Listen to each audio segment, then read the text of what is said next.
काफ़ी बारी जो बड़े बड़े इन्वेस्टर्स होते हैं ना, वो लोग इन्वेस्ट करने से पहले ये देखते हैं कि कंपनी का आरओई कितना है और आरओसीई कितना है। अभी ये आपने काफ़ी बारी मैंने जो आईपीओ वाले वीडियो बनाए हैं उसके अंदर भी आप देखोगे मैं आरओई आरओसी ये सब डिस्कस करता हूँ। अब ये आरओई और आरओसीई एग्जैक्टली होता क्या है, यही जानेंगे हम लोग इस वीडियो में। तो चलिए गाइज, बिना कोई देरी किए ये वीडियो शुरू करते हैं। वीडियो में आगे बढ़ने से पहले मैं बता देता हूँ, मेरा नाम है प्रशांत, आप देख रहे हैं इमर्जिंग बुल्स, और इस वीडियो में हम लोग जानेंगे आरओई और आरओसी होता क्या है। ठीक है, अभी आरओई और आरओसीई समझने से पहले ना हम लोग का फुल फॉर्म समझ लेते हैं। आरओई का फुल फॉर्म होता है रिटर्न ऑन इक्विटी। ठीक है, और आरओसीई का फुल फॉर्म होता है रिटर्न ऑन कैपिटल एम्प्लॉयड। ठीक है, सिंपल सा मतलब है। ठीक है, ये इक्विटी के ऊपर कितना रिटर्न बताता है और ये टोटल कैपिटल के ऊपर कितना रिटर्न है वो बताता है। अभी अगर आपको ये समझ गया तो ये वीडियो आपके लिए इधर ही ख़त्म हो गया है। ठीक है, मैं मजाक नहीं कर रहा हूँ, बट ये वीडियो आपके लिए लिटरली इधर ही ख़त्म हो गया है। बट अगर जिसको नहीं समझ में आए तो मैं आपको और अच्छे से समझा देता हूँ। मैं इसको इधर यहाँ से मिटा देता हूँ। अभी देखो, मान लो मुझे एक बिज़नेस शुरू करना है। अभी बिज़नेस शुरू करने के लिए मुझे मान लो 5 लाख रुपये से चाहिए। ठीक है, अभी इसके अंदर दो सिचुएशन हो सकती है। एक तो ये कि मेरे पास पूरा 5 लाख रुपया है। ठीक है, फुल मनी। ठीक है, एक या तो मेरे पास सिर्फ 2 लाख रुपए है, हाफ मनी या पार्शल मनी।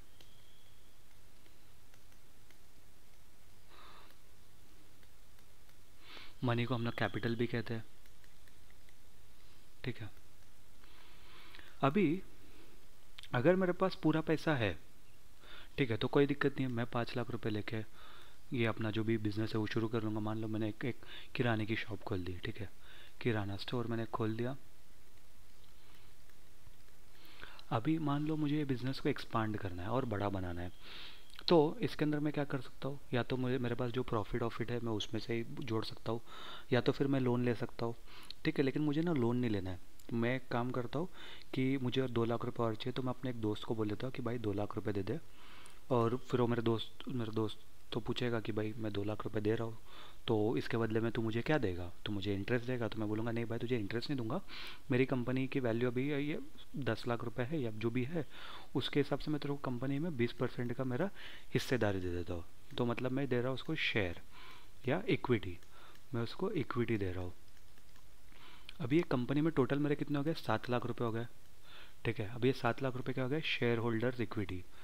ठीक है, क्यों शेयर होल्डर्स इक्विटी, क्योंकि मैं खुद एक शेयर होल्डर हूँ। क्योंकि अगर मैंने शेयर इशू करे, 20% इसको इशू करे, तो 80% किसके पास है, वो मेरे पास है ना। तो मैं भी एक शेयर होल्डर हूँ और ये जो मेरा दोस्त है ये भी एक शेयर होल्डर है। ठीक है, तो ये शेयर होल्डर्स इक्विटी हो गई। ठीक है, अभी मान लो 7 लाख का 7 लाख मैंने ये करे, क्या बोलते हैं, मैंने और मेरे दोस्त ने इन्वेस्ट करके हम लोग ने बिज़नेस शुरू कर दिया। अभी 1 साल बाद, मान लो मैंने 2020 में बिज़नेस शुरू किया था, 1 साल बाद 2021 में ये जो 7 लाख थे वो बढ़कर 10 लाख हो गए। ठीक है, ये 10 लाख हो गया। अभी इसमें से हम लोग ने ना कुछ कुछ अपने लिए पैसा निकाला विकाला नहीं, हम लोग वापस बिजनेस में रीइन्वेस्ट कर रहे हैं। फिर वो 2022 में 10 लाख बढ़कर मान लो 15 लाख हो गए। अभी इसके अंदर से क्या होगा, शेयर होल्डर्स इक्विटी 7 लाख ही था, क्योंकि ओरिजिनली उसको तो हम लोग ने बढ़ाया नहीं है। बट ये जो भी है ये रिटेन्ड इनकम है, तो ये आ जाएगा रिजर्व्स में। अब ये कितना होगा, मैं इसको डिलीट कर देता हूँ यहाँ से। 15 लाख था, जिसमें से शेयर होल्डर इक्विटी, इसको मैं SE लिख देता हूँ, वो 7 लाख थे। ठीक है, अभी 15 लाख में से 7 लाख को माइनस करूँगा तो कितना आएगा, 8 लाख बचे। ये 8 लाख मेरे रिटेन्ड इनकम में आ जाएगा, या तो फिर इसको हम लोग रिजर्व्स भी कहते हैं। अभी ये सब मैं आपको क्यों समझा रहा हूँ, ठीक है, हम लोग तो यहाँ पर आए सीखने के लिए कि भाई ROC और ROE होता क्या है। यही समझने के लिए आपको ये कॉन्सेप्ट भी समझना होगा। ठीक है, अभी कंपनी ने जितना भी ये किया है, क्या बोलते हैं, इनकम आया है, वो किसके इक्विटी, मतलब इक्विटी के ऊपर भी, जैसे मान लो 15 लाख का इक्विटी है। ठीक है, और अगर मैंने 45 लाख की सेल कर दी है, ठीक है, 45 लाख की मैंने इसके ऊपर सेल कर दी है या मेरी इनकम आई है, तो ये मेरा कितना हो जाएगा रिटर्न ऑन इक्विटी, मतलब ये मेरा 45 डिवाइड बाई 15, ये डिनोमिनेटर में आ जाएगा, न्यूमरेटर में आ जाएगा, तो ये मेरा हो गया 3 गुना, ठीक है, यानी कि 30% का हो गया मेरा, ठीक है। तो 30% मेरा रिटर्न ऑन इक्विटी यहाँ पर हो गया। और अगर सिंपल भाषा में समझा आपको मैं, मेरे पूरे पैसे मेरे थे, मैंने कोई भी लोन वोन कुछ लिया हुआ नहीं था, 10 लाख रुपए मैंने कंपनी में इन्वेस्ट करे थे, ठीक है, और 20 लाख का मैंने मुनाफा कमाया, तो 20 लाख डिवाइड बाय 10, ये मेरा नेट प्रॉफिट पकड़ लो, ठीक है, और ये मेरा शेयर होल्डर्स इक्विटी पकड़ लो, ठीक है। तो ये मेरा कितना हो गया 10/20, 20% का मेरा आर ओ ई हो गया, ठीक है। अभी मान लो कि जैसा जो दूसरा एग्जाम्पल था कि मुझे 5 लाख की ज़रूरत है बिजनेस शुरू करने के लिए। अभी मैं बिजनेस तो दो ही तरीके से शुरू कर सकता हूँ, और मेरे पास 2 लाख रुपए ही है, ठीक है, ये 2 लाख रुपए मेरे हैं। अभी मुझे 3 लाख की ज़रूरत है। अभी 3 लाख मैं कहाँ से लाऊंगा? तो उसके दो ही तरीके, या तो मैं इक्विटी दे दूँ किसी को कि भाई तू मेरे साथ बिजनेस पार्टनरशिप में शुरू कर दे, या फिर 3 लाख रुपए मुझे दे दे, मैं तुझे कंपनी में हिस्सेदारी दे देता हूँ, या तो फिर मैं डेट ले लूँ, ठीक है, डेट यानी कि लोन ले लूँ। वो मैं बैंक से लोन ले सकता हूँ, मैं अपने किसी दोस्त से लोन ले सकता हूँ, ठीक है, या अपने फैमिली से लोन ले सकता हूँ, फ्रेंड्स एंड फैमिली,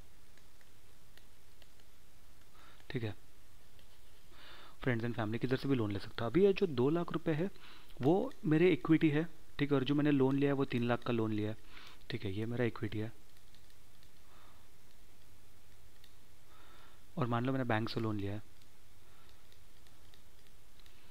अभी ये 2 लाख के ऊपर अगर मान लो, अभी टोटल कितना हो गया, टोटल इधर 5 लाख रुपए हो गया, ठीक है। अभी 5 लाख के ऊपर मैंने पूरे साल में मैंने 10 लाख रुपए कमाए, ठीक है। अभी अगर मैं 5 लाख के हिसाब से अगर मैं कैलकुलेट करूंगा तो मेरा ये कितना हो रहा है रिटर्न, 20% का रिटर्न आ रहा है, ठीक है, सॉरी 200% का रिटर्न आएगा, करेक्ट।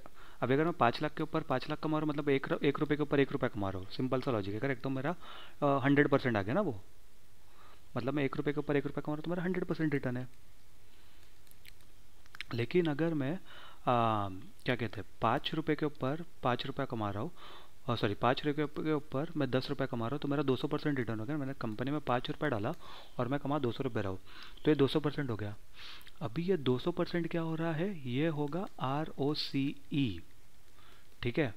और 10 रुपये मैंने कमाया, 2 रुपये डालकर 500% का मेरा ROE हो गया। कैसे?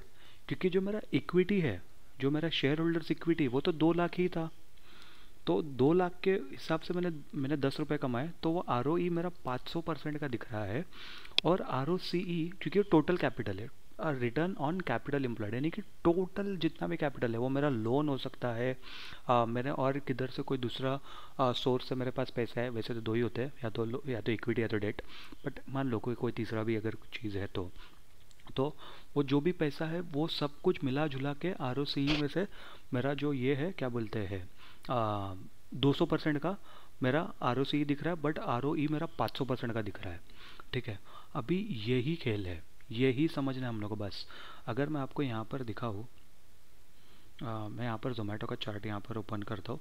जोमेटो का चार्ट कोई भी बाय सेल रिकमेंडेशन नहीं है, ठीक है, ये मैं सिर्फ और सिर्फ लर्निंग पर्पज़ के लिए बता रहा हूँ। जोमेटो के ऊपर ऑलरेडी मैंने एक वीडियो बनाया हुआ था, आप जाके देख लेना, टेक्नो फंडामेंटल एनालिसिस वाली एक प्लेलिस्ट है, उसके ऊपर मैंने काफ़ी ज़्यादा अच्छे से बिजनेस को, बिजनेस मॉडल को, फ्यूचर को, जो भी इसका सब कुछ फंडामेंटल्स और टेक्निकल के हिसाब से मैंने एनालिसिस करा हुआ था। तो आप देखोगे जोमेटो का ROE 1.12% के ऊपर चल रहा है, और जो ROCE है इसका 1.14% चल रहा है, यानी कि हर 100 रुपये पे जो इक्विटी का 100 रुपया है उसके ऊपर जोमेटो 1 रुपये 12 पैसे कमा रहा है, और जो टोटल कैपिटल जो लोग ने डाला है उसके ऊपर 1 रुपये 14% कमा रहा है, ठीक है।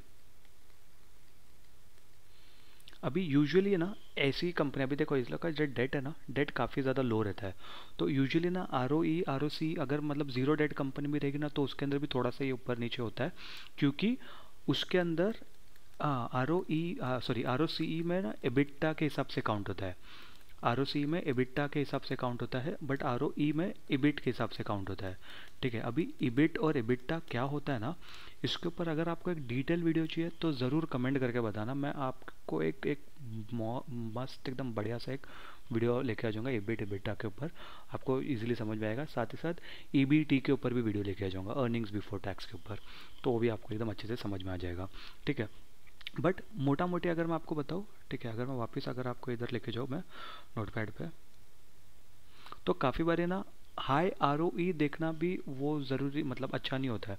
आपको ये भी देखना चाहिए कि वो रियलिस्टिक है भी कि नहीं। जैसे मान लो कि मैंने आपको बताया कि 10 लाख रुपए तो मेरा ये था, मेरा जो स्टार्टिंग इन ये था, ये स्टार्टिंग कैपिटल था,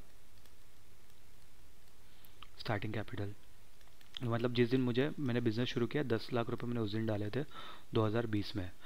2021 आते आते मैंने वो 10 लाख के ऊपर 5 लाख और कमा दिए, तो टोटल 15 लाख हो गए। अब ये 15 लाख में से जो 5 लाख है वो तो मेरा रिटेन्ड इनकम है, ठीक है, या रिजर्व्स है मेरा, टोटल 15 लाख हो गए। फिर उसके ऊपर मान लो 2022 आते आते वो मेरे 25 लाख हो गए।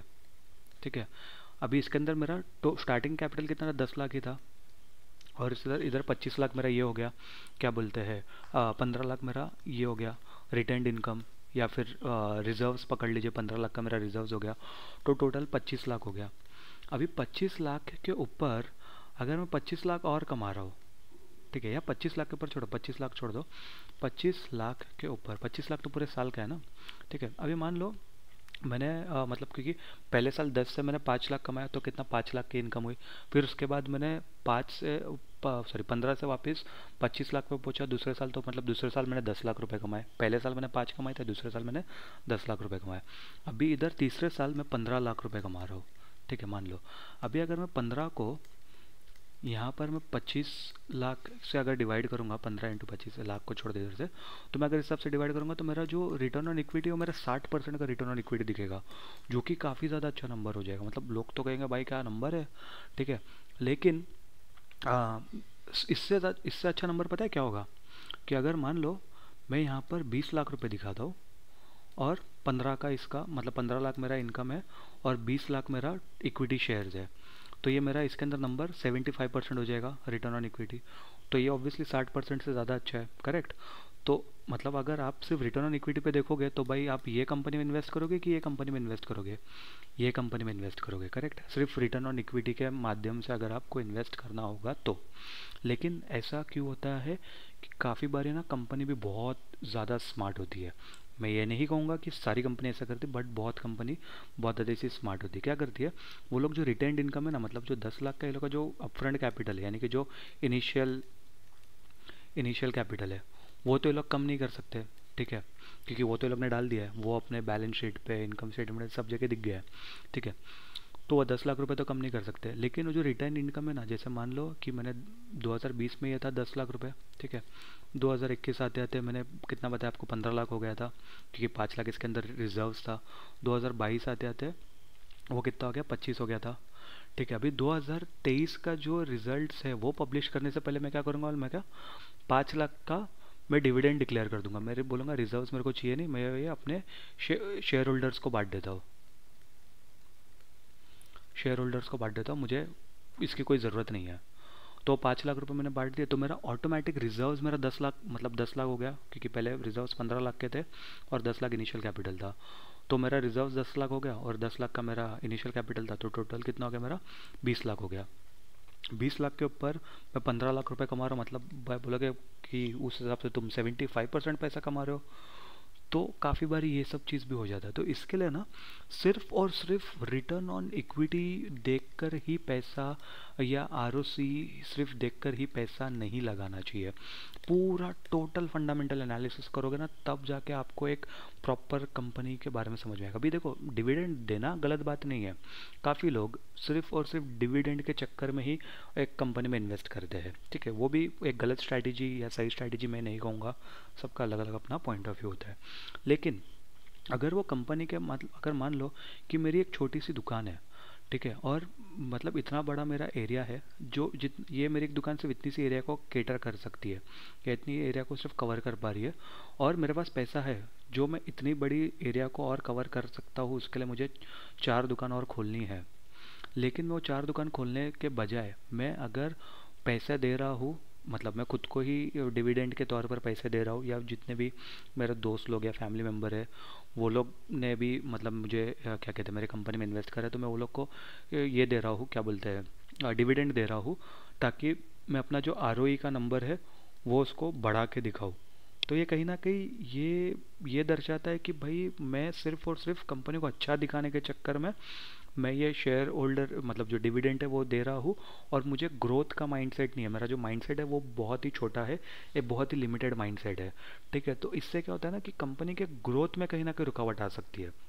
उससे अच्छा अगर मैं ये करूँ कि भाई ये जो मैं डिविडेंड है वो मैं किधर दूँ नहीं, उससे अच्छा मैं इसको नई दुकान बनाने में लगाऊँ यहाँ कहीं पर, तो उससे मेरा बिजनेस बढ़ेगा इवेंचुअली। भले से मेरा आरओई अभी कम दिखेगा, ठीक है, मान लो अभी 50% पे दिख रहा है, तो वो 50% पे शायद काफ़ी ज़्यादा लोगों को अट्रैक्टिव नहीं लगेगा, बट मुझे ये पता है कि मैं अगर ये कंपनी को अच्छे से ग्रो करूँगा तो इवेंचुअली वो नंबर्स तो अपने आप उधर पहुँच ही जाएंगे। ठीक है, तो वो चीज़ का मुझे यहाँ पर सोचना चाहिए। तो इसके लिए R O E R O सी ये दोनों बहुत ही क्या कहते हैं मिस इंटरप्रेटेड नंबर होते हैं, यानी कि काफ़ी लोग इसको ना थोड़ा सा मिसअंडरस्टैंड कर लेते हैं। काफ़ी लोग सिर्फ अच्छी आर ओ ई कंपनी देखते हैं, अच्छी आर ओ सी देखते हैं, बट पूरा जो अपना बैलेंस शीट होता है, कैश फ्लो स्टेटमेंट होता है, इनकम स्टेटमेंट होता है, क्वालिटेटिव एनालिसिस होता है, क्वांटिटेटिव एनालिसिस होता है, ये कुछ भी नहीं करते लोग।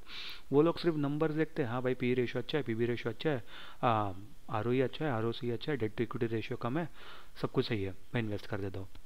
ठीक है, तो इस तरीके से आप इन्वेस्ट नहीं कर पाओगे, अच्छी कंपनी नहीं ढूंढ पाओगे। मतलब एक आध दो कंपनी आपको अच्छी मिल जाएगी, आप 10 कंपनी में इन्वेस्ट कर रहे हो, उसमें से 2-3 कंपनी मान लो आपको ठीक ठाक मिलेगी, अच्छी भी नहीं मिलेगी, वो आपको देगी 10-12%, 15% रिटर्न। ठीक है, 10 में से कम से कम 3 कंपनी तो ऐसी होनी चाहिए जिसका जो आपको 10 गुना रिटर्न देगी। 10% रिटर्न नहीं चाहिए अपने को, 10% रिटर्न नहीं चाहिए अपने को, 10 गुना रिटर्न चाहिए। अगर आपका ये स्ट्रैटेजी से अगर ऐसा रिटर्न आ रहा है तो भाई तो आप भाई एक नंबर इन्वेस्टर हो। लेकिन आपकी 3 कंपनी सिर्फ 15% रिटर्न दे रही है, बाकी आपकी 7 कंपनी 5% रिटर्न दे रही है, तो आप ज़्यादा दूर तक नहीं जा पाओगे। ठीक है, by the way income statement, cash flow statement दोनों के ऊपर ऑलरेडी एक वीडियो है चैनल पे, एक एक अलग अलग वीडियो मैंने बनाया है, आप जाके देख सकते हो। साथ ही साथ debt to equity ratio, price to earning ratio, price to book value ratio, जितने भी रेशियोज है, ठीक है, वो सब कुछ रेशियोज के ऊपर अगर आपको वीडियो चाहिए, अर्निंग पर शेयर के ऊपर वीडियो चाहिए, सब कुछ कमेंट करके बताना। इबिट क्या होता है, इबिटा क्या होता है, ये सब के ऊपर भी वीडियो चाहिए, आप कमेंट करना, मैं डेफिनेटली डिटेल वीडियो हर एक टॉपिक के ऊपर अलग अलग वीडियो लेके आ जाऊँगा। और अब अगर आपको वीडियो पसंद आया होगा तो वीडियो को लाइक कर देना, चैनल को सब्सक्राइब कर देना, नोटिफिकेशन की घंटी दबा देना, अपने दोस्तों के साथ और अपने रिलेटिव्स के साथ भी ये वीडियो शेयर कर देना। और अगर आपको अभी भी कुछ डाउट रहता है कि रिटर्न ऑन इक्विटी और रिटर्न ऑन कैपिटल एम्प्लॉयड में क्या फ़र्क है, तो ज़रूर कमेंट करके बताना, मैं उस कमेंट के ऊपर आपको रिप्लाई कर दूंगा, या तो फिर मैं चाहिए तो आपके लिए एक शॉर्ट्स में वापस एक वीडियो डाल दूंगा, जिससे आपको और अच्छी तरीके से समझ में आ जाएगा। आई होप आपको ये वीडियो पसंद आया होगा। मैं मिलता हूँ आपसे अगले वीडियो में, तब तक के लिए गुड बाय।